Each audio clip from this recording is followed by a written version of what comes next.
All right, here we go. Got some new faces in tonight. It's our Law and Sporter legal podcast, but we're going to be talking about a bunch of different things. Football. Tracking UNLV down the stretch here. Rebels on the road. Get in there. All right. Down 13. Someone may have bet on the game in this group. So here's the deal tonight. Adam Hill is out. He is covering the Vegas Golden Knights game, which we'll maybe get some updates on later because something was going on tonight with Robin Leonard. And our buddy Justin Watkins from Battleborn Injury Lawyers has the night off. He's actually he's on a little vacation. So I know a lot of attorneys. I know a lot of smart people. I know a lot of educated people. I'm not one of them, but Dan Jacobs is an attorney. Yeah, Dan Jacobs is an attorney and a radio star in the Denver area. And Chad Andrus, I don't know, Chad, how do you want to describe yourself? Chad and I used to work together along with Dan at old Sports Fan Radio Network. So this is kind of a radio reunion. Chad is also one of the voices of Mountain West Conference basketball. If he doesn't get booted out by young guys who are coming along. And by the way, that's something we should address is the Mountain West Conference tournament too. Chad, what do you know about the tournament? Are we going to have it? Are they going to shrink it down? What the hell's going on? I have not had word of any kind at all.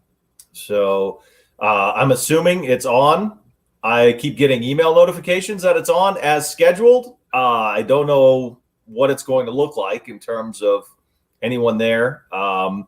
As of this moment, I do not believe that I will be there or our buddy Nate Kreckman doing the Mountain West Radio Network. I don't think that has been given the green light due to COVID, but I believe the games are still on as scheduled as far as I know. That's what I'd heard too, is that they're going to have very limited space on the floor, so you guys wouldn't be there. Although, you know what, Mountain West Conference Radio Network could do it upstairs. I'm sure a lot of us in the media are going to be upstairs, so maybe that'll change.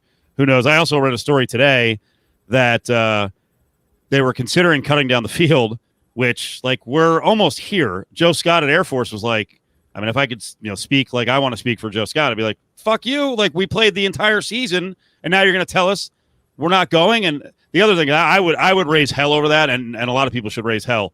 It's the Air Force Academy. You're going to screw over those guys at the last minute. So, I don't know. They may cut down the field. And then this weenie behind me, the Rebels were down 15. Leon Rice, about 2 weeks ago, was like, yeah, it might be kind of dangerous to have the full field. Like, oh, okay, because you were in first place 2 weeks ago. Now we're going to lop off the bottom of the conference, huh? Thanks, Leon. Yuts. Yeah, you can't play a whole season then tell them no. Thanks for being the chum in the water. You can go home now. No, that's not going to fly, right? Right. Imagine if the Big Ten tried that. Oh, it'd be Armageddon. Be Armageddon. Why does Steve keep turning around? Is it? Why are you worried? Aren't you an expert? Like, don't you win every bet? I don't win every bet. Why do you even have to look? I'm confused. Well, this game was an 11-point spread. I did say on the air I didn't think UNLV would cover this one. I thought in game 2 they might bounce back. So they're down 15. That's going to go in. So they're nope. I just assume you won. You ran 98% because you're an expert. You live there. I mean, why would you ever lose? Dude, you know the truth on sports betting. It's impossible. You lived here. Did you bet when you were here? No, well, because what happened was I rolled in there on fumes, and actually my wife, who just scuddied downstairs, was my girlfriend.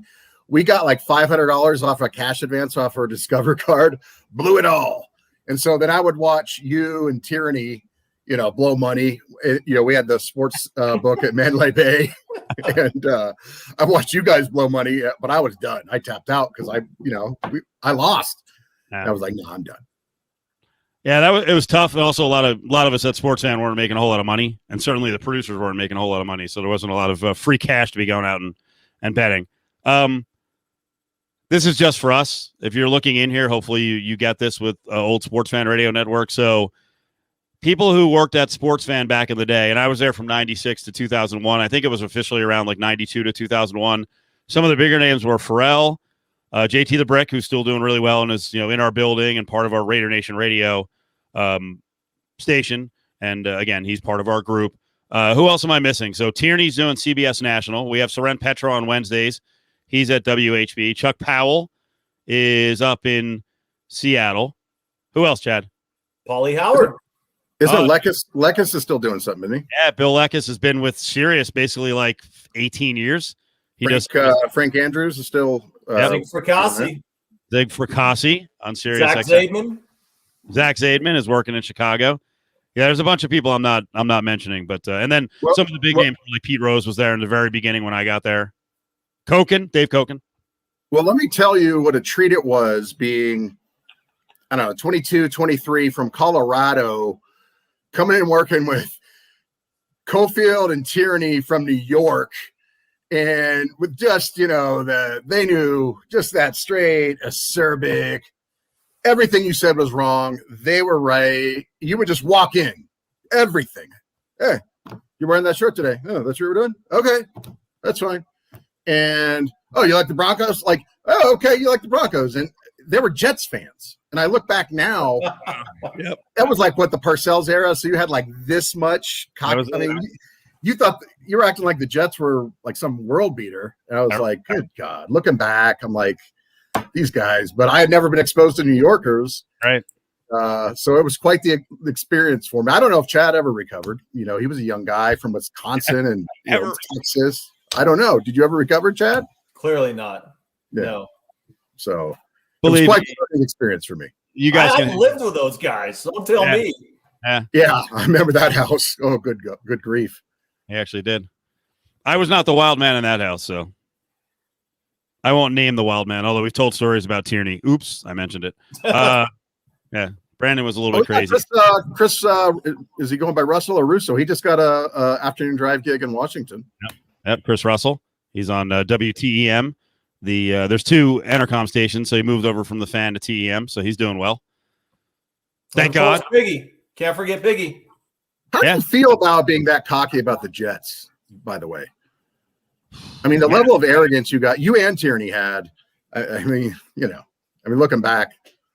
You know what's funny? I don't even remember being arrogant, but it is laughable. It's just been beaten out of any real hope or joy around the Jets. It's just been beaten out of me the last 10 years. Yes. So mopey. And I was already mopey. Yeah. Oh, no, it was like legitimately, if I said anything, I mean, I was a Dolphins fan, but I came, at that time I'd come from the Fan in Denver. And it was like you legitimately would look at somebody like they were completely out of their mind, retarded, if they're dumb, if they said something about any other team being anywhere at the level of the Jets. It was like, okay, I guess. Like you were so certain they were the greatest franchise in the history of the NFL. I just like, okay. I was very clunty back then. I've changed. I'm not like that anymore. What's that word? You even try to pass off being a New Jersey Nets fan, which at the time was the one and only I had ever met, and I believe probably still is. But got a Marbury jersey back there? Big in China. Yeah, exactly. It was about $8 on clearance. So let's get into you know what? I want to actually start with some football. So first of all, and Dan, I'll admit, we had other guys who were coming in here who had seen the 30 for 30. I actually haven't seen the 30 for 30 yet, but you were telling me the Al Davis 30 for 30 had some legal stuff in it. So what are some of the legal items in there? And by the way, Dan is an attorney. Should I mention your newer gig, or is that a bad thing to mention on a podcast? Like your next level too. Yeah, well, I'm a small town municipal judge. The football field is named after Mr. Andrus's bride, or her. It's Thompson Field. So I'm a little fish in Chad's wife. All I have to do if I don't want to pay for lunch, I just have to mention I know Chad's wife. It's awesome. Yeah, the small northeastern Colorado town where the Honorable Judge Jacobs presides. The football field there is named after my wife's grandfather. Yeah. The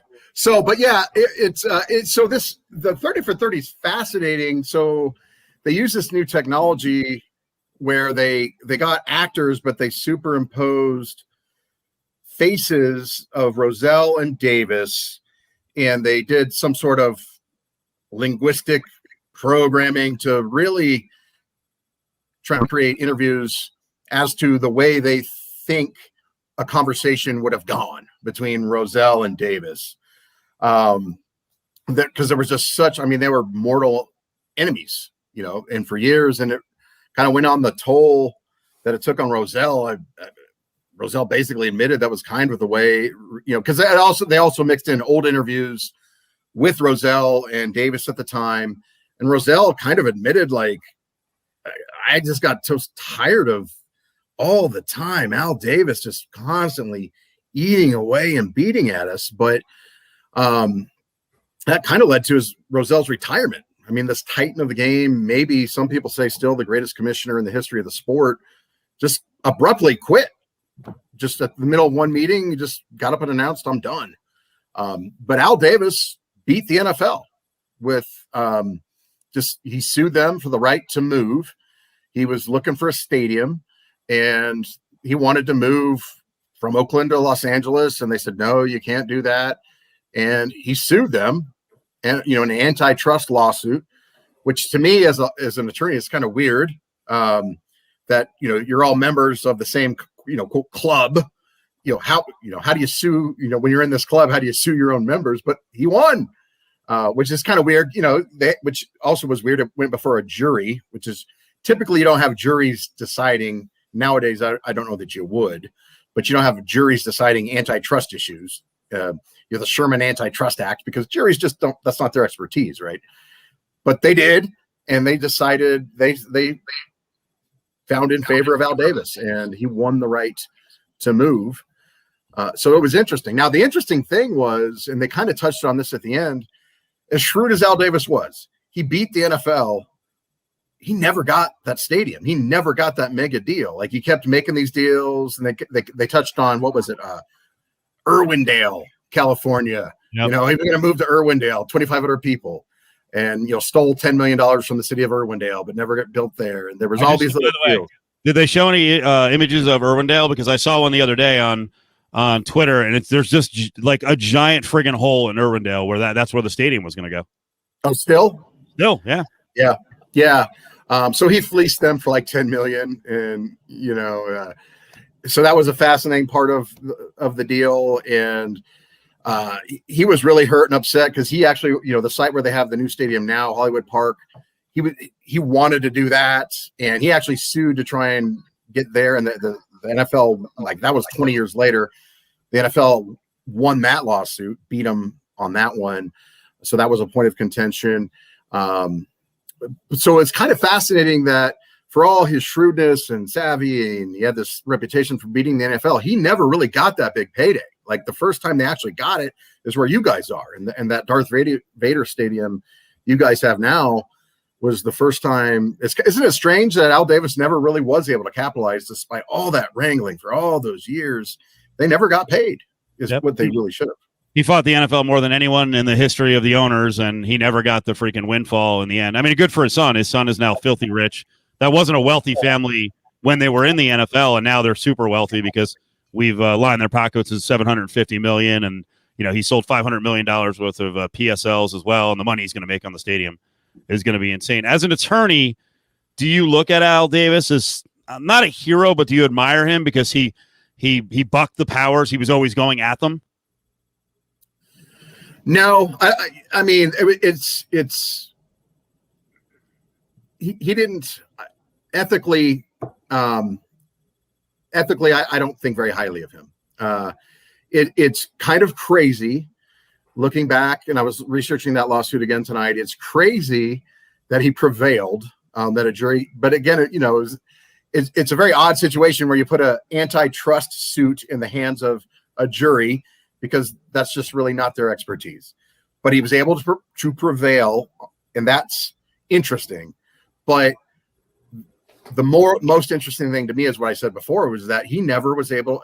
I would have been more impressed if he was like Jerry Jones, that was able to take that and then really innovate and really capitalize and do like the Cowboys do, and have it be complexes and retail centers and all this stuff. I mean, he squandered that. What did he do? He moved into the Coliseum, which was already a hole, and he said, well, they're going to build us luxury boxes, and they never did. And he squandered opportunity after opportunity. So I don't think very highly of Al Davis. He wasn't ethical, and he had essentially one victory. I mean, he's impressive in what he did with the Raiders and from a football side for a long time. He's done some very impressive things. He's certainly an impressive figure in the history of sports. Legally, no. He had that one kind of big victory, but outside of that, no, I'm not all that impressed. Chad, you? I loved Al Davis when I was a kid.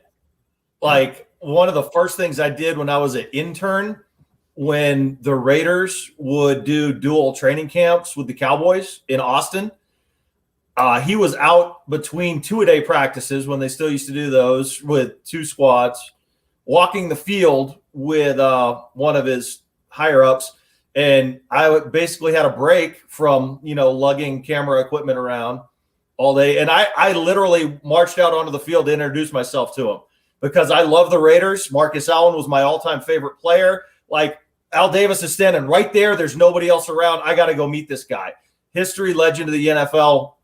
I love everything he did. I think it's kind of interesting that Al Davis, more so than probably any owner in the league's history, understood the football element of it and was active in the football element. But the things that Dan is referencing in the legal sides and taking control of the franchise and the money-making opportunities, he kind of forged the way ahead in those regards, even though he wasn't an expert in those fields. But that is what we have now with billionaire owners that don't know the football side, but they know how to maneuver everything else to make money owning the franchise. And he didn't know how to do that, but he knew the football and knew that he could try to take advantage of these things. He just wasn't exactly, that wasn't his field, right? So I think it's kind of interesting that, the way the league has evolved, he's the ultimate owner in terms of knowing football when fans today are constantly complaining the owner doesn't know what the hell he's doing.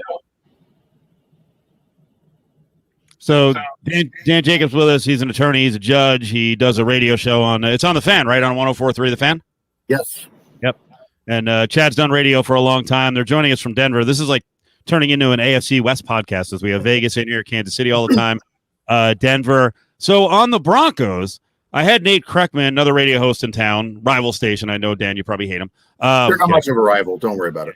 Oh, okay. Well, Kreckman about a month ago was explaining the Broncos ownership deal now that Bolin passed away, and like the wife, the kids. Did he have another woman? She's younger. Then there's kids there. Like what? Give us a summary. You start, Dan, of like how crazy this situation is. Like who's going to own the franchise, and then are they arguing over when a sale comes down how they're going to split it up, or do they really want the team? Well, here. I don't even know if Nate told about this. There's a secret kid that nobody knew about at the funeral. They're like, "Who's that? Who's that?" They find out later.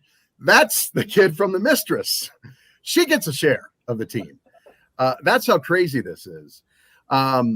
The problem with this is there's all these kids. There was 2 separate marriages.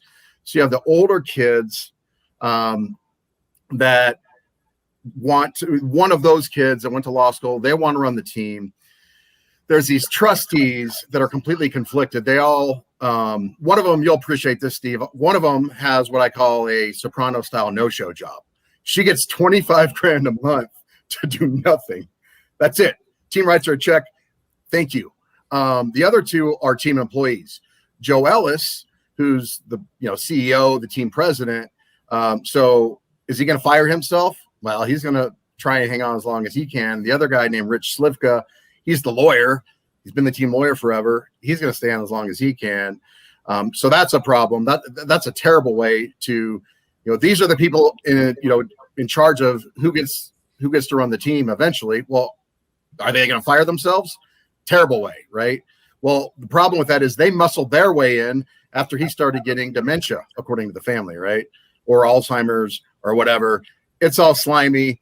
So you got the older kids saying, we want to run the team. The younger kids saying, we want to run the team. And then you got the trustees saying, how long can we kind of hold on to our power?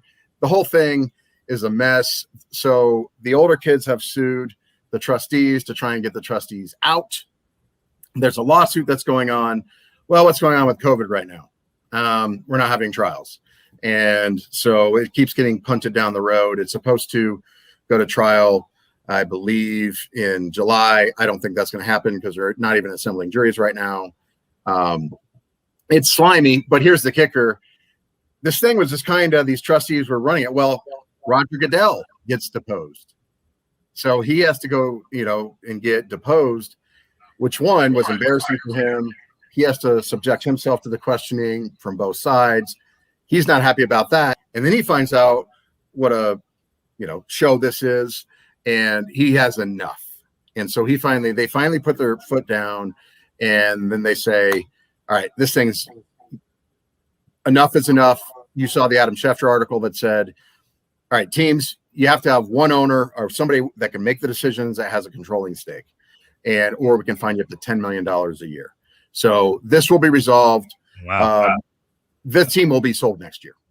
It will. So they're like the NFL is too powerful. The owners are way too powerful for them to allow what happened in baseball, which they let the Mets owners float for like 10 years with no goddamn money and potentially ruin the franchise. Goodell has already basically said, get it together or you're moving the team. But you're confident next year it's Dunsky. They're moving? Not moving out of the market. I mean, it's being sold. They've already told the trustees you have until March. Wow. So the trustees are trying to hold on. They're saying, well, we have to finish this lawsuit, which is a complete sham. The kids have said, we'll settle. We'll drop the lawsuit. All you have to do is just tell us that you're not going to, disinherit us. It's kind of convoluted. I don't want to go, we don't have time to go into all of it. But the trustees are just kind of using the lawsuit to hang on to their, gravy train with biscuit wheels, so to speak. It's getting sold. So there's one kid that the trustees have said, well, she might be good enough. We'll let her run it. We'll let her be the owner. Well, they just hired a GM. She wasn't even allowed to be in the interviews. Oh my God. Why wouldn't she, if she's going to be the owner, she's the only kid you said could be the owner. She couldn't even sit in their Zoom interviews. She couldn't even be in the process. She's not going to be the owner. It's getting sold. Chad, what do you think? I can't wait. Right? I mean, it's going to be about a cool $400 million per kid when it sells.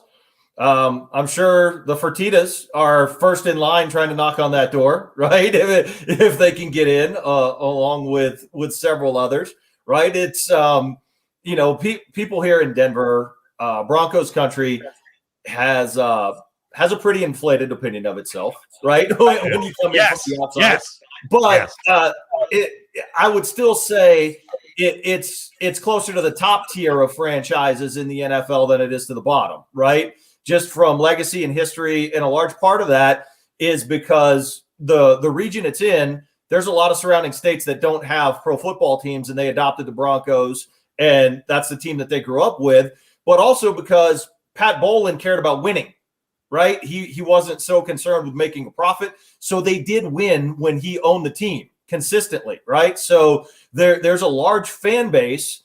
They deserve new ownership. It's going to be interesting to see who lines up to buy the team. And then from that point forward, what it looks like, because Denver, I don't know the last time you were here, Steve, and I know our buddy Adam comes every now and then if UFC is in town, or, he's been to a couple Knights games here, but the city is far, far different than it was 10 or 15 or 20 years ago. And it's going to continue to look different.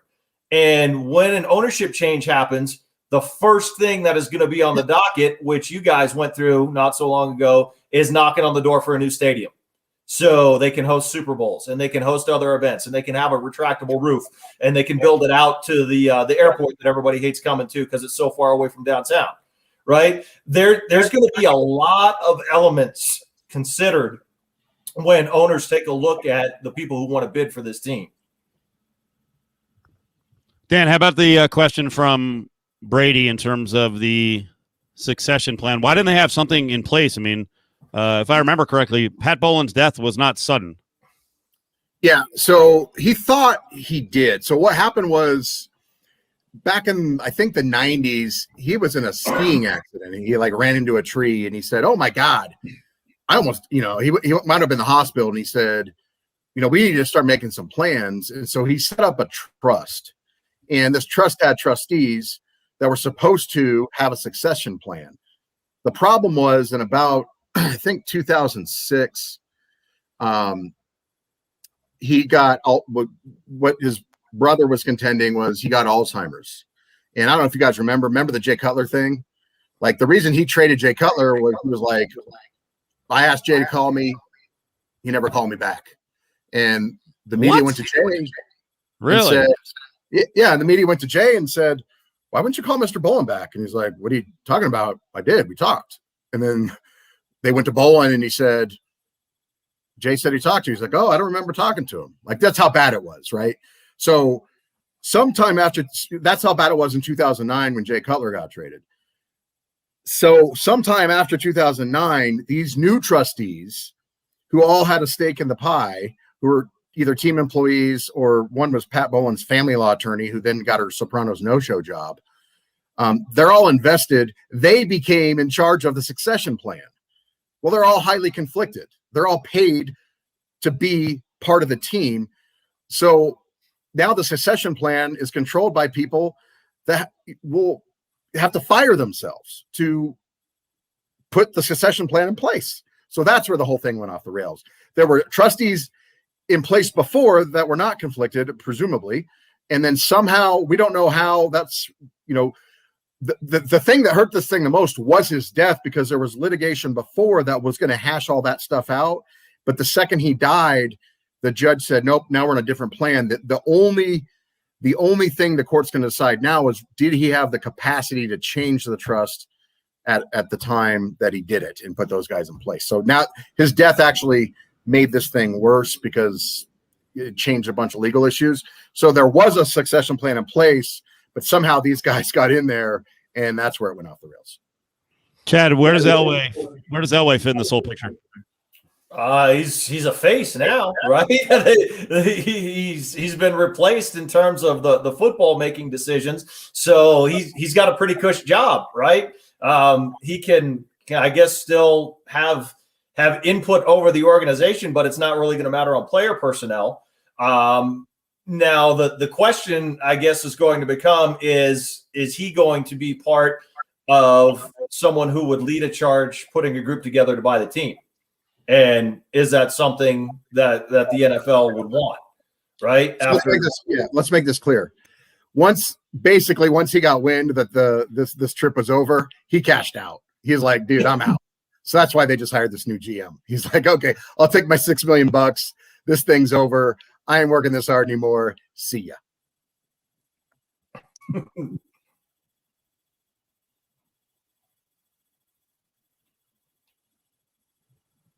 My bad. Sorry, I was muted. Who's the honest player in all this? Havasu George wants to know. There are no clean hands in this. Chad, I don't know if you disagree, but there are no clean hands in this. Are you going to make me say the NFL is the honest player? Are you going to make me say that and have those words come out of my mouth that they're forcing them to take action and get a real owner in place? I guess if you have to pick, right? I mean, I credit the NFL for forcing their hand and not letting this just drag on continually. I don't believe the 20% offer. It looks like it was a blunder. I don't believe that was legal, because the previous owner Edgar Kaiser had a right of first refusal to buy the team back. So even if Elway had exercised that option, he wouldn't have been able to do that. So it looks silly, because actually, Elway turned down an offer from Pat Bolin right after he retired to get 20% of the team. So it looks foolish, but there was a lawsuit about it later, and the judge did say that Pat Bolin violated it. He didn't let the guy buy back in. Bolin had to pay him off, but Elway would not have been able to buy back in. So if you're just tuning in, it's Cofield. Dan Jacobs is here from 104.3 The Fan in Denver. He's an attorney. He's a judge. Chad Andrus is a longtime radio guy, play-by-play voice. He's in Denver as well. So we had some Denver-related topics we want to hit on. We're going to get to Gino Carano in a little bit, because that's a big Vegas topic. But last thing on the Broncos, Chad, you mentioned the Fertittas, the Vegas Fertittas, because now, people around the country, anyone who sees this, you're like, oh, Tillman Fertitta. No, he's the cousin. They don't really get along with him. We're talking about Lorenzo, Frank Third, the guys who were the owners of the UFC cashed out for over $4 billion. They started here with their dad and Palace Station and the Station Casinos. They've still got a lot of the Station Casino properties and places like the Palms. They've been dying to get into the NFL. My guess is the NFL always likes to look for someone local. Who would be the billionaire that would head up a group that could buy it, who are in Denver? There's money. There's money all over Colorado. I think the residents here would prefer something like that because they're so diehard tied into the team and don't want to ever consider the thought of some, Jeff Bezos or someone swooping in and running it from afar. They want somebody to be here because Pat Bowlen was always here, right? There's a few choices, Dan. I don't know if there's any names that pop off the top of your head, but Stan Kroenke has already got 2 teams here, but he's already got a football team, right? That's going to be the biggest fish, but he's already got one. He's got it in the biggest market, outside of, the second biggest market in the brand new stadium. So, the name that was jumping off the ledger was the guy, and his name escapes me, but it was the guy. Remember the guy that gave the speech at, I think it was Howard University, where he's like, "Hey, by the way, your student loans gone," right? He just wiped out everybody's student loans when he was giving the commencement speech. I think his name was David Smith or something like that. African-American billionaire, or maybe it was Robert Smith. He was like, I think it's Robert Smith. Yeah, Robert Smith. He was the front runner, and then he's local, and then he got indicted. He was about to get indicted. He was wrapped up in some fraud, so he's out. And then I was looking at a list. There's a few billionaires around here that have some very serious money, but then when we went down the list, they're not really serious candidates. So what people like to fantasize about is, well, could Peyton Manning put together a group? And he certainly will try, right? He certainly will try. And Elway will certainly try to put together a group. They don't have money on their own. Like, Brady's saying Robert F. Smith. Yeah, he almost got indicted. So I just don't know that the NFL is going to let him. I think he almost got indicted, but he's cooperating. So he's not going to prison. I just don't see how he can be a candidate now. So I looked at the list, and there's a bunch of really old dudes that have, we have guys that have $10, $20 billion around here, but they're not really serious candidates that are jumping off the page that would actually be that interested in it. So I don't think it's going to be a local group. Are people positive on Bezos, or like you said, they're just worried he comes in and then he's kind of an absentee owner? Yeah, they don't want that, right? People here are very tied to the state of Colorado and the region, the Rocky Mountain region, right? The forgotten time zone. They do not want a coastal owner who is going to manage the team from afar, because they're always going to be concerned about what is going to happen with the team if they're really paying attention and if it's their focus. And let's be honest, the experience for so long with Pat Bowlen being in the city and putting the Broncos first and foremost, and not just as his business and what he's focused on day to day, but the Broncos winning as being his focus, they're spoiled by that. And they want that again. They're going to be upset if it's anything other than that, if it's someone that, again, swoops in from afar and is not seen or heard regularly here locally in town. So do you guys think the Fertittas, how does the NFL view the Vegas guys, the UFC guys? I mean, you think they'll be serious candidates? I think they will be. By the way, one of our guys sent us over a list of Colorado billionaires. It actually includes a couple of casino guys like Philip Anschutz, but he's also 78. No. He's rich as F. He's worth $13 billion. James Packer is actually a casino owner who's worth $4.1 billion. There's a John Malone, cable dude. There's Charles Ergen, Dish TV guy, Dish Network guy. So I can promise you, Charlie Ergen is not buying the Denver Broncos. You can scratch him off the list right now. Yeah. So, Chad, answer Dan's question, and I'll answer it. How do you think the NFL views the Fertittas? You know a lot. You know a lot about the Fertittas, and you know what they've been involved in and what they own here. Here's what I'm concerned about with the public perception.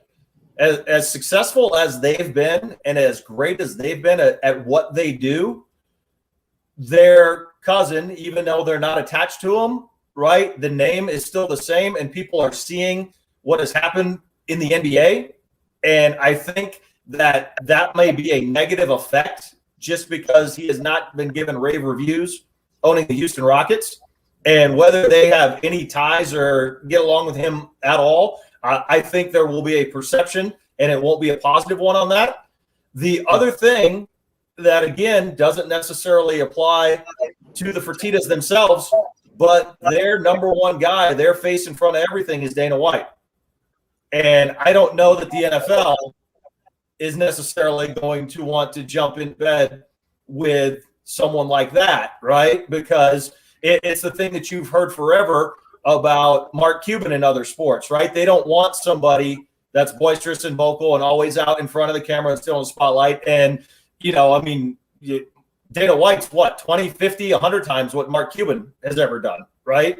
So whether these things are accurate, whether they're valid, I don't think it matters. I think that would be the perception as to where people would start when they look at the Fertittas. Interesting. I hadn't thought that there was a big connection between Tillman and the Vegas Fertittas, but they are cousins. But believe me, they're not pals. They're not tight family members. The branches of the Tillman tree are way away from the Lorenzo and Frank 3 tree. I think they're a candidate. I would have said 10 years ago there's no effing way because they own casinos, but how could the NFL actually look at someone and say, sorry, you're a casino owner, we're going to stick their nose up at them. They can't do that. So I think they'll be in the running. And I don't know about the Dana White thing. I mean, my hope is that the Fertittas get the team. I think Dana White will be a very small minority owner, but Dana's worth a lot of money. I mean, he's not a billionaire, but he's worth a lot of money. I think it would be fascinating. I'd want Dana White to be like I don't think he'd be president of the organization. God damn, that would be fun to have Dana White in the NFL.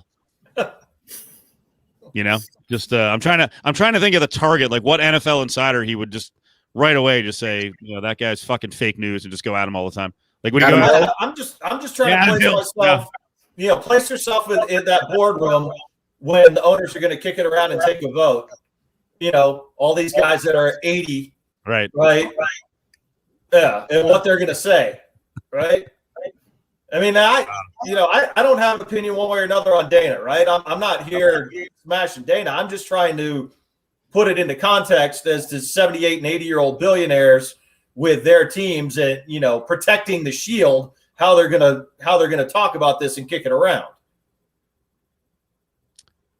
He and Glazer would be buddies. Yeah, I think they're okay. Glazer is buddies with Couture, so I'm not sure what that does to Dana and Glazer, but I think Dana and Glazer get along pretty well.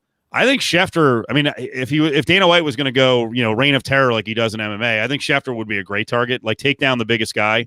And I'm not going to say it, but there is, you guys are in Denver, there is a putz element to Schefter's personality. So yes, exactly. You both smile. I didn't see either one of you go, no way, he's a great guy. Everyone doesn't really get the full picture on Adam Schefter. He's been pretty good at masking his true personality. But anyway, what is this? Blake Sartini and Berman. I don't know what you mean on that one. Obviously, Sartini's part of the Fertitta family, marrying into it. Yeah, Dana on Schefter, that little pencil neck weasel. Yeah, he would do it. So I got to ask you guys, and I really want to lean on Dan Jacobs, who's an attorney and a judge. He's with us. By the way, Justin Watkins on vacation tonight. Adam Hill is over at the VGK game. Did you read up on the Gina Carano story? And this is, for me, the issue, because I don't want to get into a whole historic thing and start talking anti-Semitism. I've already said my piece on. I still think Gina is part of the MMA community. I think that's where she's learned a lot of this Q stuff and anti-masker and voter fraud and all the stuff she's been talking about on social media the last 6 weeks, because there's a strong, subculture. It's not a positive. There's a strong subculture in MMA on what Gina Carano was saying. And she said something that was anti-Semitic, and Disney was finally like, we've been watching her. That's enough. Dan, for you, what I want to ask you, and this is something we always talk about with Justin, Why, do you think I'm Jewish?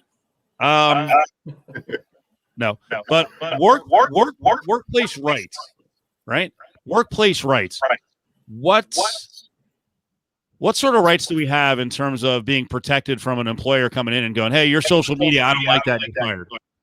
Yeah. And by the way, that's a running inside joke between Steve and I, because when we worked together, Steve always thought I was Jewish. I always thought Steve was Jewish. And then one day we figured it out. It was like, oh, really? Neither one of us were Jewish. Yeah. But by the way, UFC's Mark Ratner thought I was part of the chosen people for probably the first. Well, I knew him back to boxing. So finally, after about 12 years of knowing him, he was asking me, he's like, oh, what are you doing for Rosh Hashanah? And I was like, Mark, I'm not Jewish. He's like, no way. I thought you were. I'm like, no. Yeah. No. Yeah. I've been honorary Jewish for forever.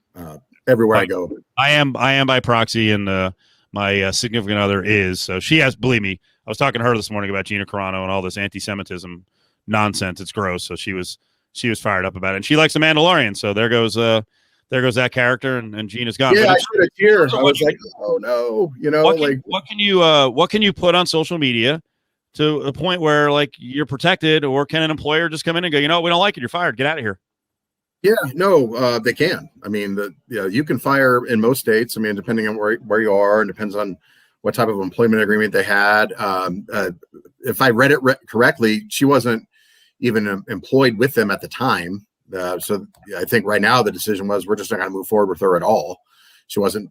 If I breezed through the couple articles, I think they just said she's not an employee and she's not going to be in the future.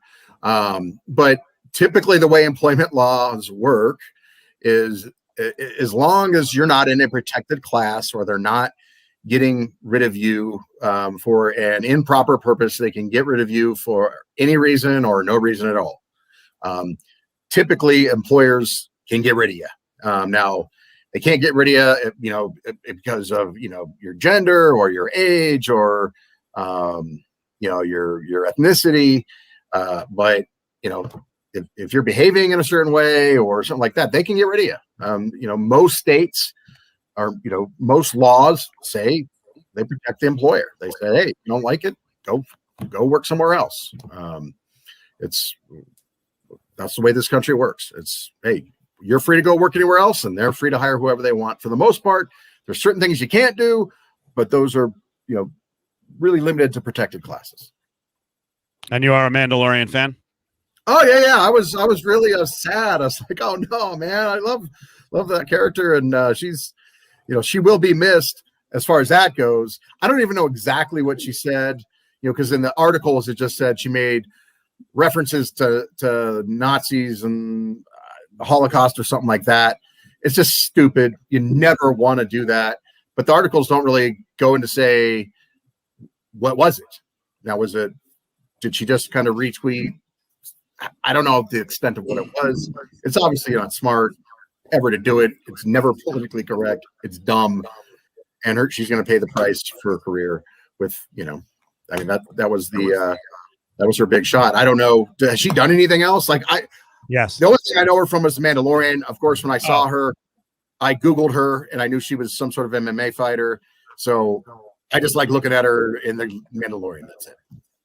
Are you asking me, did she do something else in movies, or has she had a history of social media issues? Well, I had heard she was, after reading this, she'd kind of done some, stupid stuff. But I mean, did she have any other career? She was a fighter, but yes. Did she have anything else going on acting wise? Yes, she's had some roles before. Guys, remind me, she was in she was in what action movie? That's where she got her start. I can't remember. I could look it up, but I can't remember. She's done some acting.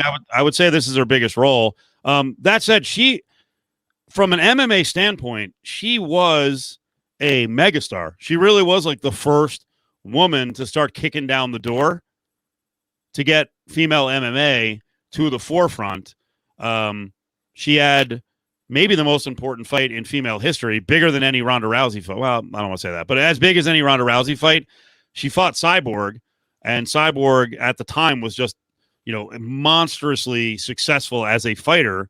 and it was kind of like the big strong woman against Gina, and Gina was marketed as a sex symbol, and Gina just got her ass kicked. But yeah, she's an MMA Hall of Famer. If the UFC wants to, if they consider that the MMA Hall of Fame, and I think they do, yeah, she's a Hall of Famer. So she was massive for female MMA, and the fact that she's made a somewhat successful transition to the world of acting and movies and TV is big. And I'll tell you the other thing. The other complicated thing, and I don't know how involved she is in terms of getting some of this fortune. Her family is the family that owns El Dorado Casinos. El Dorado Casinos is a pretty big casino group that's going to be much bigger. And I keep saying that, like, when they finish off the deal, I don't even know if they finish off the deal, but they're buying Caesars. Her family is part of a casino company that's buying Caesars. She'll be in line down the road to be, worth hundreds of millions, if not a billionaire. The other thing is she's from Vegas. Well, she grew up in Vegas. She went to Trinity High School. Glenn Carano, her dad, is a Reno guy who played quarterback at UNLV and then played for the Cowboys for 6 years. So she want to buy the Broncos? Right? But you know what? El Dorado, well, probably right now is not the correct time, but El Dorado Casino certainly, has the money. The Caranos have the money to go and buy an NFL team. So that's why this is such a big thing. She was, Havasu George is saying, she was in Deadpool? Okay. And she was in at least one of the Fast and Furious. Is that right? I don't know. I should have looked this up, but I'm not Mr. Nice show prep. I know, right? Well, let me counter with here's the show prep that's important, the story I sent you. But here's what she posted. She shared a post on TikTok. This is what it said. I think she was trying to compare the division with our political climate here in the U.S. to Nazi Germany. All right.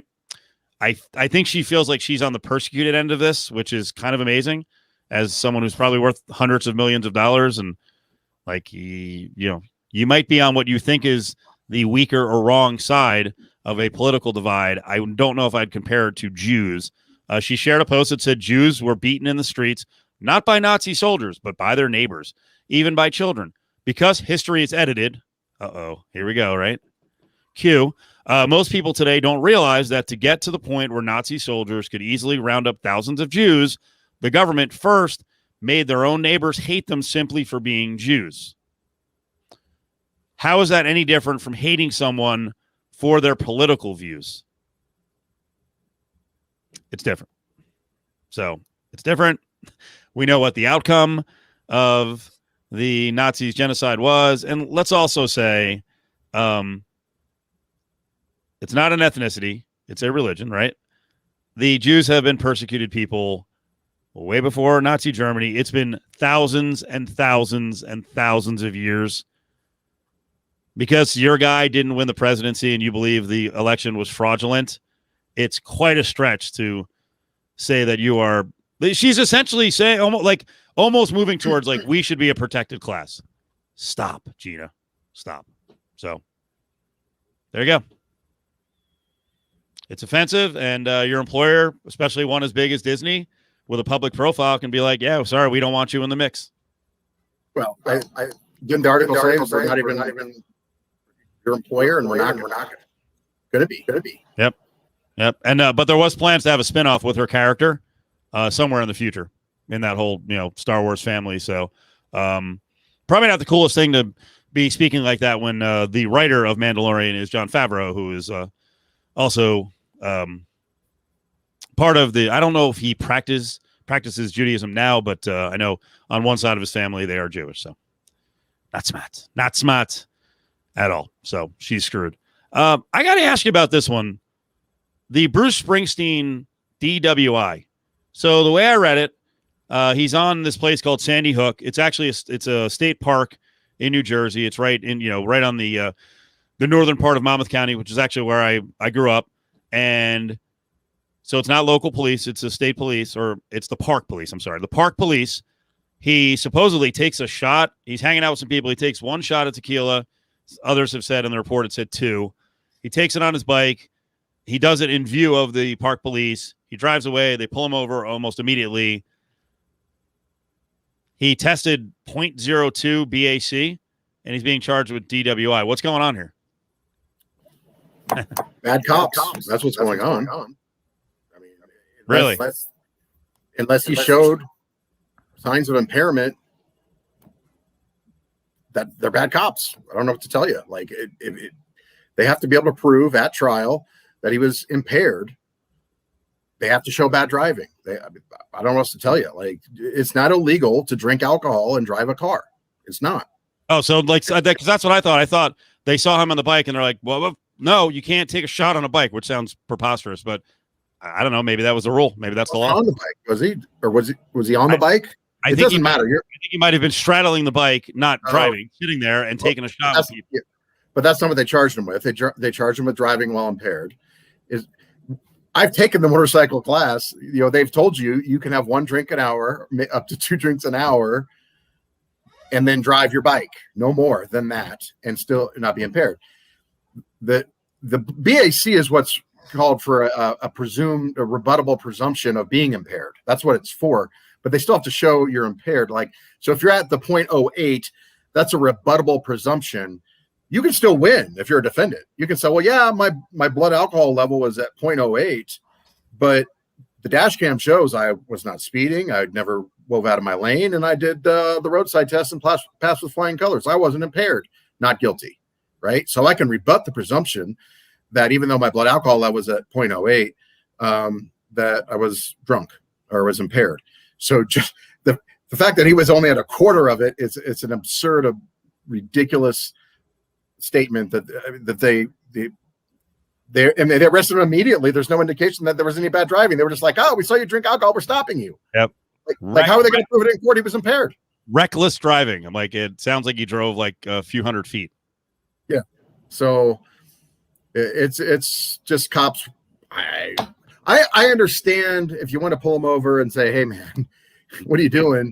Yeah. And you know, hey, don't do that. You can't be doing that. I don't care if you are Bruce Springsteen, young man, but you can't. Young man, he's 71. Bruce would be like, do you know who I am, young man? Yeah. I called him Bruce. I'm actually not really a Bruce Springsteen fan. Chad, are you aware of I hate him. The media fascination, the sports media guy fascination with Bruce Springsteen? Have you heard this whole thing? All white guys. Yep. Yeah. But, you know, first, I was just going to look up how old Bruce Springsteen was when you said he was 71. So shout out to the boss. You probably earned the nickname doing shots and riding a bike at 71, right? I'll give it up for that. I'm not and never have been a huge fan, right? But I am aware of the sports media fascination. The only thing I've been able to gather through the years on this is, one, like Dan alluded to earlier, there's so many of you that have just come from the New York, New Jersey area that have infiltrated the business. And the live shows, from all accounts, have been amazing for 40 years, right? 50 years, I guess, right? Yeah. So half of the sports media has probably been to a great live show. And that's probably where it comes from. I don't like music. I don't like Bruce Springsteen music. This is ridiculous. I don't like music. Okay. Only person I've ever met in my life. What do you mean you don't like music? It's noise. Yes, it's noise. Crotchety old man. A couple of questions here. Well, you know what? First of all, before we even do that, because this will answer one of the questions. Do you guys know much about New Jersey? Like, have you been there? Satriali's. Yes. Okay, Satriali's. Yeah, from The Sopranos. Michael Rappaport. Yeah, there you go. Right. That's it. You know, it's funny. The Quick Stop is probably less than 10 miles away from where he got arrested. So I won't give you all the geography, but it's right up the road in a lesser area. It's not a terrible area, but it's a lesser area. Sandy Hook. And the houses around Sandy Hook are freaking ridiculous. Not even supposed to be here today. Right? Michael Rappaport went crazy over this. We all know Michael Rappaport, kind of an actor. Now he's just a New York guy who just yells about everything. And he was epic on TikTok the last 6 months, going fucking ballistic over Trump. You know, just calling him an asshole and King Orange and whatever else he called him. I'll just give you the audio on this. There was video, but Rappaport was not happy with the state of he blamed all of New Jersey for fucking with the boss and Bruce, who's their guy. So Rappaport going nuts. I think these are edited. God damn it. Well, what can you do? There'll be some cussing, but you won't hear it. Come on, audio. Come on, you son of a bitch.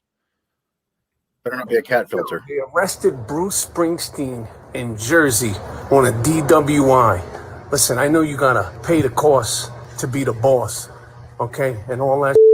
But Bruce Springsteen in Jersey, if he's not driving 97 miles per hour on the wrong side of the road in a tractor trailer, you let the boss go. Would you arrest Tony Soprano, Tony S. in Jersey? No. Would you arrest Frank Sinatra in Jersey? No. Okay. So someone was asking earlier, is there a famous person more tied to their home state than Bruce and New Jersey? Okay, you were talking to the whole country, and a famous person tied to their state. Springsteen's tied pretty strongly to Jersey. Did Tony Soprano get arrested in New Jersey? Pretty sure he did. He must have got popped. Wow. Sinatra getting arrested would be amazing. Maybe he was. I think there's a famous mugshot of Sinatra, but I don't know if that was in the New Jersey arrest. He was from Hoboken. So, well, I know Soprano did get arrested in New Jersey. I know that. Yeah. Bruce Springsteen, you arrest the fucking boss in Jersey? That's like arresting Jesus in Jerusalem. They need to arrest the cop that arrested fucking Bruce Springsteen. Oh, no one deserves preferential treatment. Bruce Springsteen put that shithole. No disrespect to Jersey. My mom lives in Jersey. No disrespect to Jersey, but Bruce Springsteen put that fucking swampy shithole on the fucking map. Get the out of here with this bull. God almighty. By the way, Jacobs, about 40 minutes ago, you started calling me a New Yorker. I will instantly tell most people when they do that, I'm not from New York. That's why. Because Rappaport's a New York guy, and they do that shit all the time, and then they fucking move to New Jersey because it's mostly not a swampy shithole. As, by the way, Chad, you remember, and I don't know if you want this for public air, but there was a point, Chad, where you and your wife and your kids were considering going to New Jersey. How fucking expensive was it? How it's outrageous to live there. Oh, yeah. Yeah. No, I mean, that's where, people who don't want to deal with the hassle of living in Manhattan anymore go and buy their nice big house, right? I mean, Chris Rock lives in New Jersey, doesn't he? Yep. I mean, there's a long list, right? A lot of really nice places. Well, you actually get some property for your money instead of right. Some overpriced brownstone. Just in Colorado, there's no difference. You're the same. Doesn't matter. What do you mean? New York and New Jersey are the same thing. No, you know what? I don't blame you. And especially, and here, this is the other question. That's someone train in between the two. That's it, right?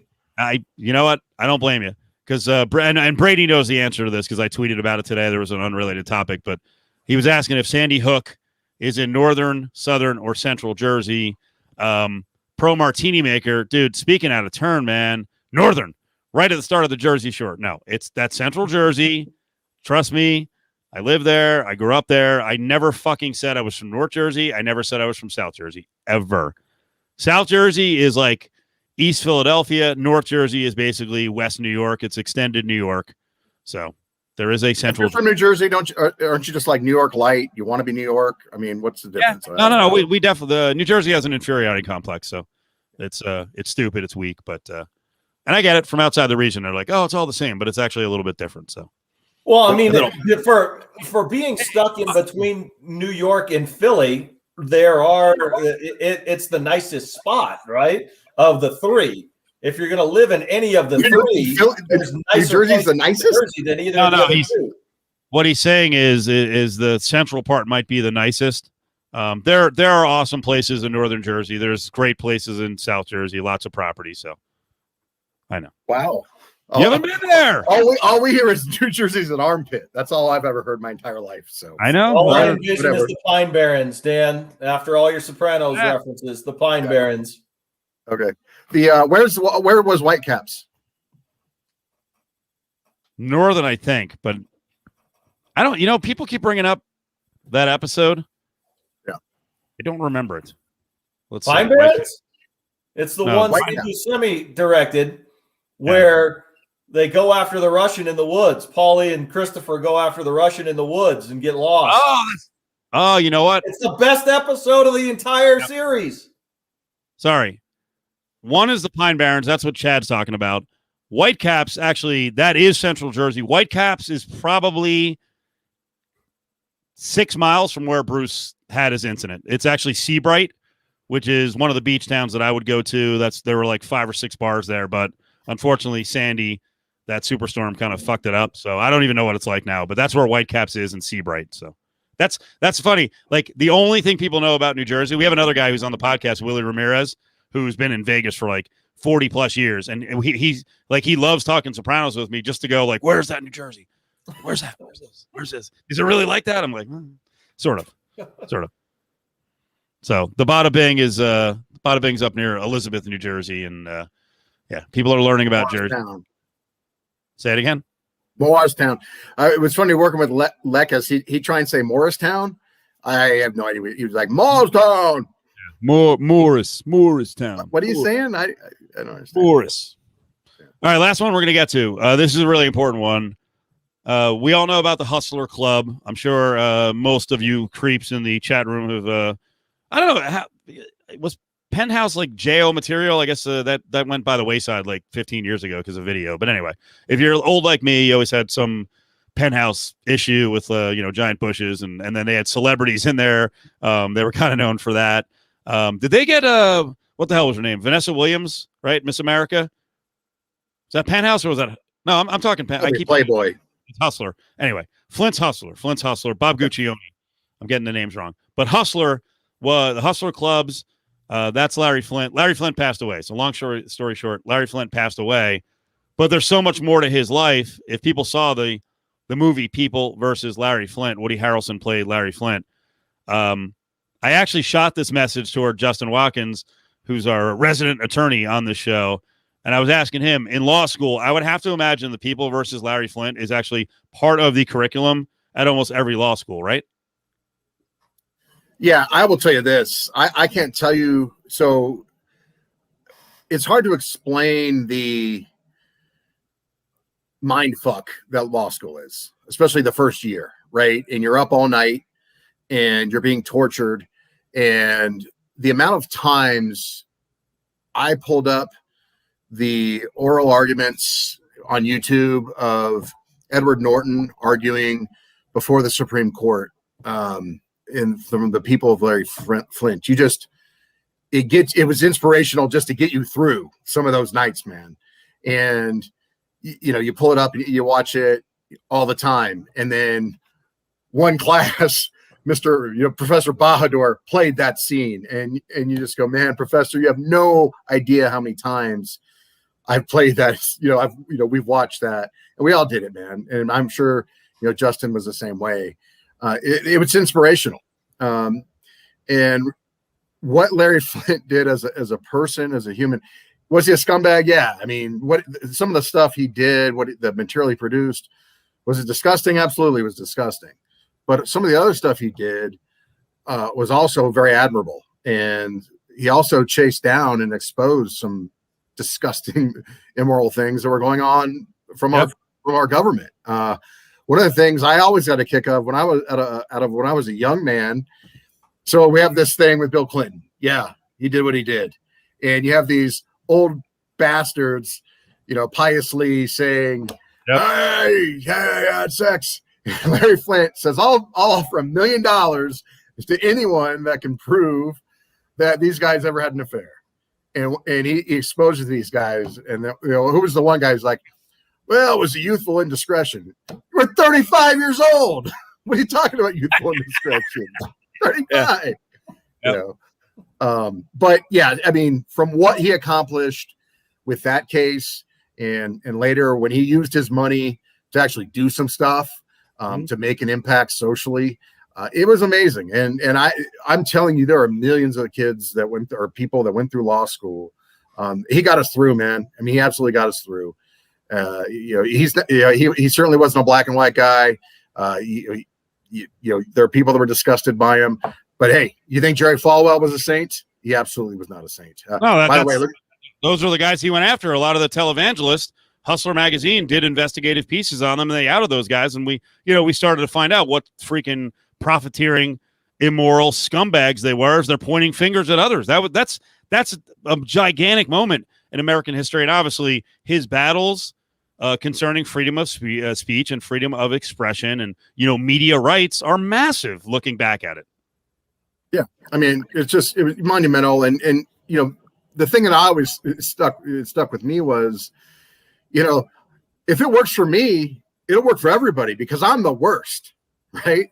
And so it's gotta work for me. So, it'll work for you. And that's absolutely true. But I think another thing to, for us to remember now, though, is freedom of speech doesn't mean freedom of speech from consequences, right? Because like right now, we have this environment where people want to be able to say anything and do whatever they want and say, well, what about freedom of speech? Freedom of speech does not mean freedom of consequences. You can say whatever you want, unless it incites a riot or something. But you have to face the consequences of it. Gina Carano can say what she wants, but a consequence of that may be that she doesn't get to work for Disney anymore, right? That's what freedom of speech is. And, that was an interesting thing. But yeah, he was a titan. I had wondered recently, where he had gone because he had been so silent. And so I had kind of figured that his health had just been so poor that he had declined because you just hadn't heard from him in forever. So yeah, it was sad to see him go because he had definitely had an impact on my life as a aspiring attorney when I was young. Something, and this happens all the time when people pass away, you're not in tune with who they are, and then you find out stuff about them that's really interesting. I never looked into or heard stories about who shot him and paralyzed him. Do you know of this Joseph Paul Franklin who did it to him? I just saw that when I was reading up today. Serial killer. I had no idea that that a serial killer went after him. And this guy's deal, this Joseph Paul Franklin's deal was he was racist. So he targeted, and not in the case of Flynt. No, you know what he actually did? Because he said his reason for going after Larry Flynt was Flynt and Hustler featured an interracial couple, and he was very anti-mixing of the races. And he went after dozens of interracial couples and murdered 10 plus people. And the crazy thing about this guy is he did it all over the country. Like, if we had known, clearly they had no leads on that there was one guy. He was mixing them up he was in Chattanooga, he was in Atlanta, he was in Cincinnati, West Virginia, Johnstown, Pennsylvania. Then all of a sudden he tried to take someone out in Salt Lake. He was executed. This is fascinating. He was executed in 2013, and one of the strongest critics of his execution was Larry Flynt. Because he didn't believe it. And here's one of the things I say about the death penalty. Should the government be in the business of killing people? Right. First off, there's two reasons. One, name one thing you think the government does well. Right. And then two, I think the other reason is we know that the government has killed innocent people. Right. We know we've executed people that have been innocent because through DNA, which is just, you can't have that. It's just, can you imagine being innocent and being executed? That's just one thing. It's like Chris Rock says, you can't have certain things. You can't have bad airline pilots. You can't have bad Apple cops, right? You can't have a bad Apple airline pilot. You can't have it. You can't have a system that allows innocent people to be put to death by the government. So, that was Larry Flynt. He stood up for his principles, and even a guy that just put him in a chair for life. Imagine being that rich, that wealthy, and his life was changed forever. It wasn't just he was put in a chair. It's my understanding, he was in debilitating pain and had other discomforts. Life was not comfortable for him. No, not at all. Chad, very important question because we got two more things to finish on. The Papa Shot question. Are you good at that Papa Shot? I exclusively shoot left-handed now to try and, keep my motor skills up. Are we talking like competing against my kids and letting them win, or are we talking like actually, using the backboard every time so you're going to make every shot, right? You got to use the backboard on Papa Shot. If you do, you can make everything. If you don't, it's a harder game. But if you put everything off the square, they're all going in, right-handed or left-handed. Let's talk the McRib game. Everybody else is doing it. So hold on I got one a second. nice meaty slab of St.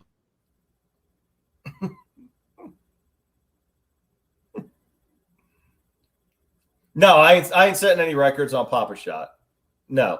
I thought he was doing it. It's pretty good. It takes up a shitload of space, though, in my basement. The Peyton Manning commercial, he's going Peyton Manning Saturday Night Live on his kids on the Papa Shot, Right. I did the other day. My daughter has a bad temper, and she can not only not lose at anything, she can't be losing. And after I let her win 3 or 4 times, then she said, "Come on, we're playing the 500." And I said, "Okay." And I stopped when I was up by 260. Good work. Dan, I want to close on this. Dan Jacobs is with us. He's an attorney. He's a judge in Colorado. Chad's in Colorado as well. He's a broadcaster. Dan does a radio show on 104.3 The Fan in Denver. You are one of your hobbies. You seem like a freak when it comes to barbecue and smoking. How'd you get into that? Yeah, so actually law school. So I went to law school in Kansas, and so you don't go out. You don't do anything. Like when you're going to law school, you just study. But obviously, it's a huge barbecue culture there, and I got a cheap smoker. That's one thing you can do. You can go out to the smoker. You can check the meat, and I got into doing that, smoking for church events and things like that. And I actually opened a barbecue company when I came back out here because there was no good barbecue on my side of town. So I had a barbecue company for a couple years. I was the owner. And then realized that, owning a restaurant sucks. So I don't do that anymore. I just do we do a marketplace ministry where we feed people, during the pandemic and stuff. So I cook for that quite a bit now. So I kind of get my fix doing that. And then we were out in Tampa. We did it up right. We went crazy last week when I was in Tampa because I was staying with one of my best friends. So we really did it up right in Tampa last week. But so that's why I got into it. It was law school. I just had enough, that was my hobby while I was out there. And you do the whole food porn thing, right? You have all your. I saw you had some like leftover briskets. You had some little sandwiches up on the internets. Mm-hmm. Yeah. So yeah, it's good stuff. Chad doesn't. Chad never liked my barbecue. So, but Chad just got to bring it over every time. A picture. Where's mine? Where's the leftover? Oh, it's all gone. Yeah, he's cooking it like 1,200 yards away from my house. No, never brings a plate. Nothing. I can't get through the gate. You guys won't give me the code. Private gate. You won't let the peasants in. What's a good smoker? Well, all right. So here's why. So I use what's called a Rectech now, but there's this, and I'll tell you why, because I experienced it again in Tampa. My buddy's like, a stick burner, which is better, right? A stick burner is better. Like we used to, we got an Oklahoma Joe's out there when we're out in Tampa. It's definitely better to use real wood. I was up at 2 a.m. We're babysitting that thing all night, right? I don't have time for that anymore, man. So I have what's called a Rectech, which is from a company in Georgia, which is similar to a Traeger. It's easy. You don't babysit it. You just, I run it with my phone. You put it in there. Purists, they'll make fun of you. Like Brady says, he's aware of Rectech, but he has Traeger. So Brady knows, hey man, you can make fun of me, but I said it and I forget it, man. And it's still, it's still good barbecue. If I have time, I have like 4 smokers, man. I have a big giant food truck trailer. So I have them all. I have a problem. I collect smokers, but, there you go. Got some ribs there. But, as you get older, you don't want to be babysitting a fire all night. I'm going to show you a little video and get your reaction to it. Chad, what kind of smoker did you get? I got a hand-me-down smoker, to be honest with you. I fell into this because my neighbor across the street moved to the Dominican Republic, and they were selling everything, getting rid of all their stuff. And I just walked over one day. I'm like, what are you gonna do with that smoker there, right?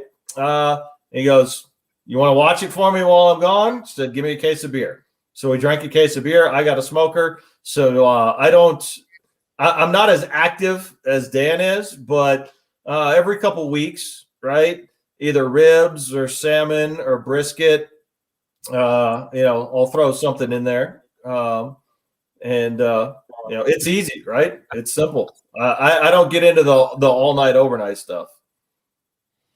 Brady said, "This is better porn than Flynt ever produced." Yeah, this is old guy porn. This is what old guys do now. Like my smoker. Dan's like, "I got 4." One of our buddies, one of the clients at the radio station who we have on all the time, local mortgage guy, Dustin DeHart, dropped that on me last week. He's like, "Yeah, I've got 4 smokers." I'm like, "What the fuck is going on here?" I've got 1 smoker. I'm too lazy to do anything outside of like 5 minutes prior. So, because I'm going 1,000 miles an hour all the time, ADHD. And so I don't smoke anything because I'm like, I forget, you got to start it early and I forget. You know what I just got though is a Brazilian barbecue rotisserie. Really? I just started that. It's awesome. It's over the flame and did some steaks that way. And I'm just starting it. Yeah, but it's awesome. Yeah, it's a new toy. I know. Brady said, I've been seeing people pimp the Traeger, and those Traegers are on TikTok a lot, and I watch a lot of TikTok for food stuff. So Brady said, get a fucking pellet smoker. They have Wi-Fi, they have Bluetooth. Here's a problem, and Dan probably doesn't know this, and Chad's got a little inkling because I lived with him, but I was always cheap, and I've gotten really cheap. I'm really frugal, so if I buy something, like when I first got in this house, I've been here 5 years, I bought a new barbecue. Whatever, it wasn't like super expensive, but say it was like $275 on sale. I'm like, fucking, I can't turn in this barbecue yet. I can't upgrade yet, so I probably should. It's not a grill; it's a smoker. It's different. It's different, yeah. You make different things. Smoker. Well, but it is going to take a little more effort than hot dogs, right? It's going to require paying attention to it for a little while. How much is a low level Traeger's? Like what, 600? Cheaper than that. You can get one. You can get one on Facebook Marketplace for $300 or $400. Yeah, you don't have to get a huge one. Brady said you can get great deals on OfferUp or Facebook Marketplace. There you go. Brady and I are speaking the same language. Dan's got the big sides of beef down. Right, I'll give him that. I'm trying to get him to come around on the salmon now that we're not so young anymore and need to eat some healthier stuff. I've got the salmon. I can nail the salmon. It's awesome. Married a Nebraska girl. Lost all my taste for fish. Wow. There were some jokes there. All right, real quick. I want to show. I like this guy. He's I don't know what his title is. It's like Bama barbecue guy. He does some cool stuff. Watch this one. He's going to do a McRib. He's going to make a McRib sandwich. Have you ever thought of this? Because we all look at the McRib sandwich. We're like, that's not fucking real meat. Like, what is this?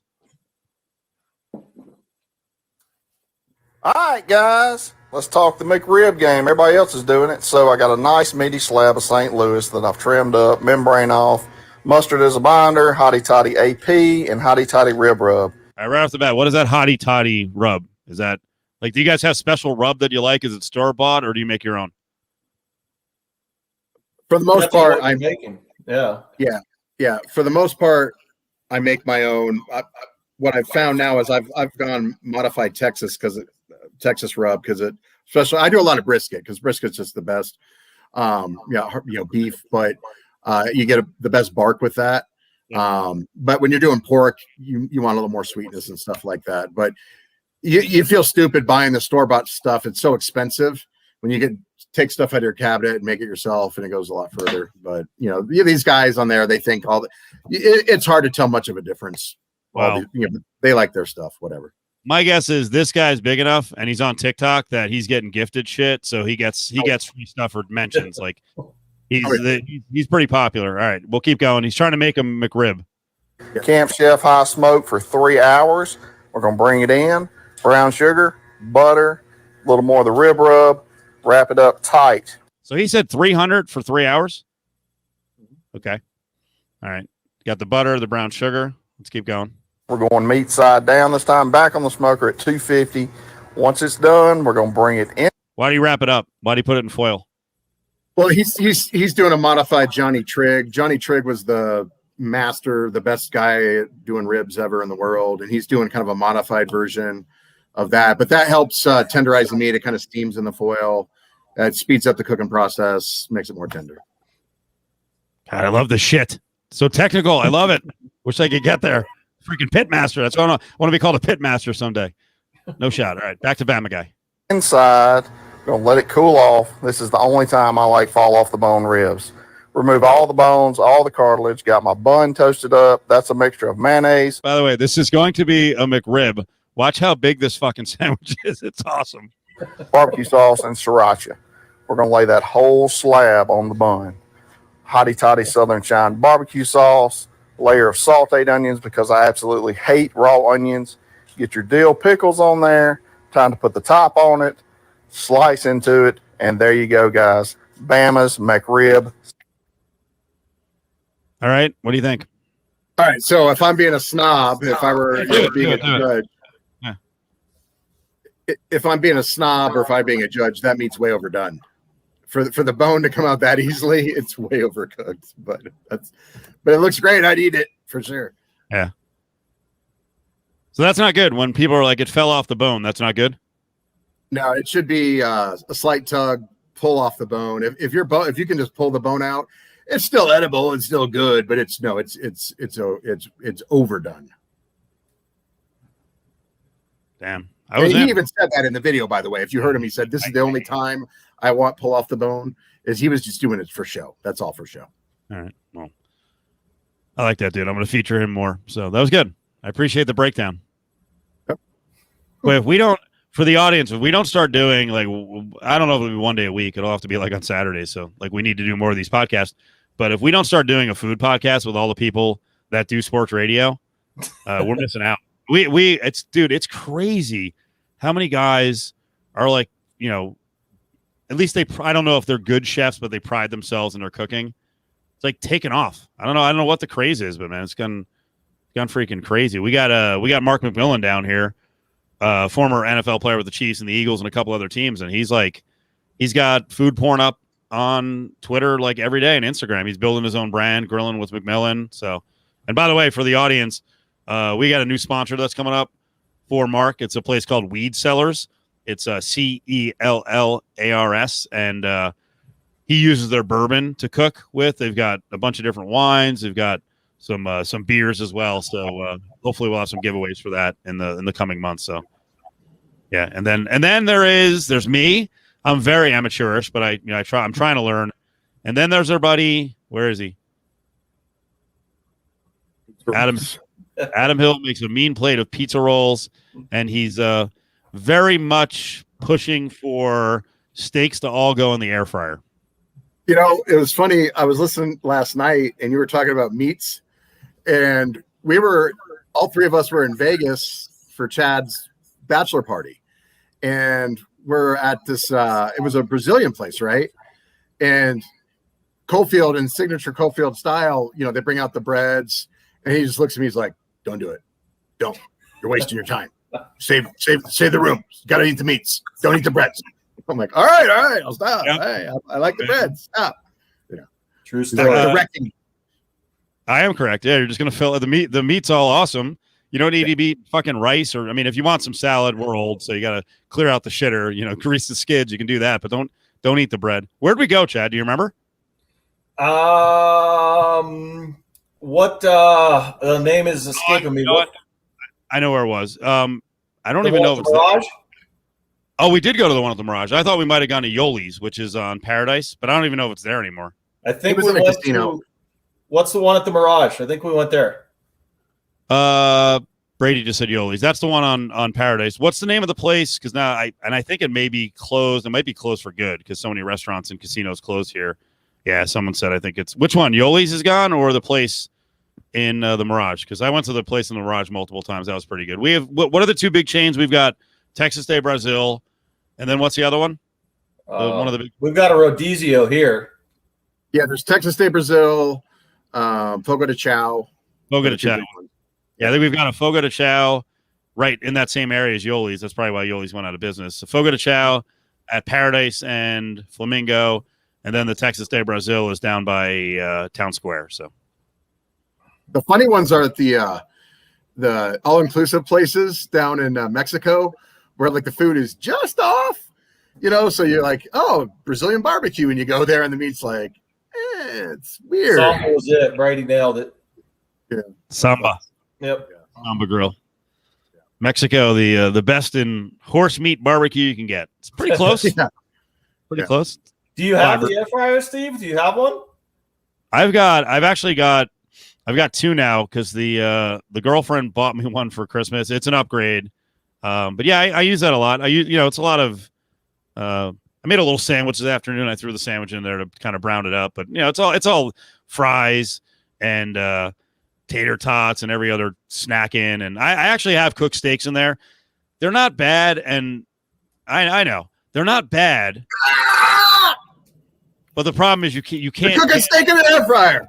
You can't get any sort of grill on the outside. You really can't crisp it up on the outside. So I know what I do for steaks now is I usually I've been doing I bought a cast iron pan, so I've been using that a lot. So and I actually the microwave, Steve. Why don't you put the steak in the microwave? Why not? Look at him, he's getting all worked up. I use a cast iron air fryer. Everything I make in it turns out great, but I don't put steak in it. Yeah, well, this one is like a Ninja Foodie, and it has a grill pan, and supposedly there's a grill setting, and you can do it. You can cook it. Oh, everyone calm down. Look at this. Use a toaster. Relax. Jesus Christ. Relax. Well, she can't hear me. But the other thing is she got it for me. You can put it in the crock pot too. Get a nice ribeye from the nice steak shop and put in the ribeye, go to work, or put it in the crock pot, come back from work. It works. You can do it. The other thing is my girlfriend got me the air fryer. She's like, oh, you can do your steaks in here. It's got a grill feature. So I had to use it a couple times and go, hey, that's pretty good. Yeah. Yeah. Blame the girlfriend. Nice. Right under the bus. Well, it's not. No, the air fryer for me was the long line of Christmas gifts. Hey, mom wants this. Drop $200 in an air fryer. Mom wants a camera. Drop $600 in a camera. Never gets used. Christmas after Christmas after Christmas. Doesn't like it. So it's just another one of those high-end Christmas presents that never gets used. You know what I should do, because the audience saw me do this a while ago. I should show you the video of the steak being cooked in the dishwasher. I guess, what is it called? Sous vide or something? So it's kind of like that was the idea. And the guy pulls it. It's kind of like tepid and gray looking, but inside it's medium rare. So you're like, I guess I can eat it. God damn. Yeah, well, I have a buddy who's like, Dan, you got to try my sous vide. And then his family leaves every time he cooks it.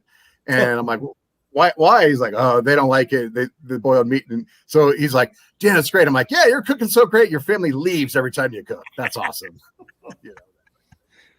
Chad, what do you cook in the air fryer?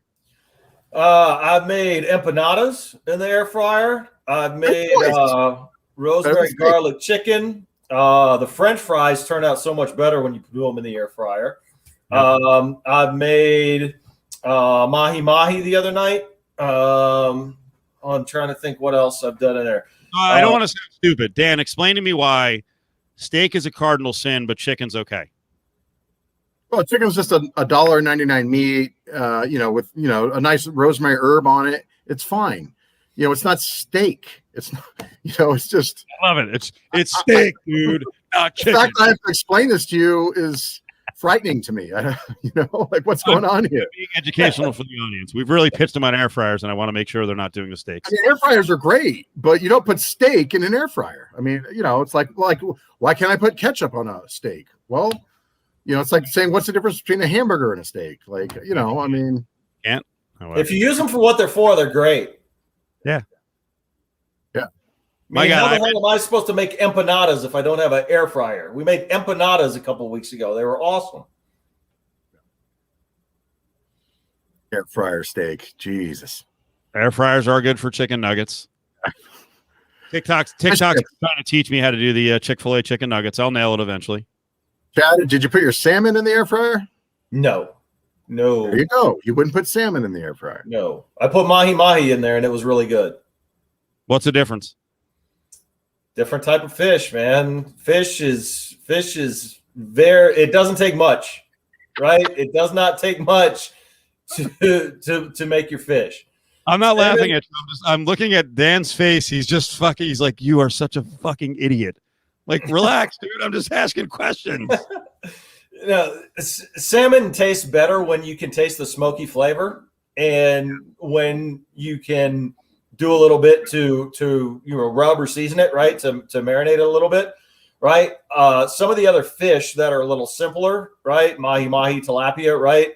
You can throw it in the air fryer and you can do anything with it, right? It's very simple. It's going to cook really evenly and it's going to cook really fast, right? Not everything is going to taste great with a smoky flavor. Some of those other fishes aren't going to taste good that way. All right. It's also like a reality show where Cofield has to like babysit or something. You know, make him do like tasks that every adult should know, but Cofield doesn't know about. Maybe we should do that.